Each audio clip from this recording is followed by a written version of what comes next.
ভালোবাসার ক্ষেত্রে বলো আর যাই বলো, অতিরিক্ত কিছুই ভালো না। অতিরিক্ত হাসাও ভালো না, অতিরিক্ত খুশি থাকাও ভালো না, অতিরিক্ত রাগও ভালো না, কিছুই ভালো না। তো যা কিছুই করবে এত হাই লেভেলও না আর একদম লতেও না, মিডিয়ামে থাকাই ভালো। তবে জীবনে চলার পথে সবসময় সাবধানে থাকা অবশ্যই উচিত।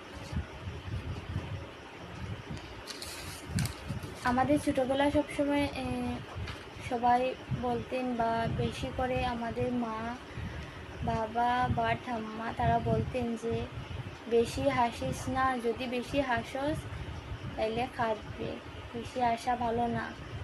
এটাই, অতিরিক্ত কিছুই ভালো না। আর তার প্রমাণও অনেকবার পেয়েছি আমি।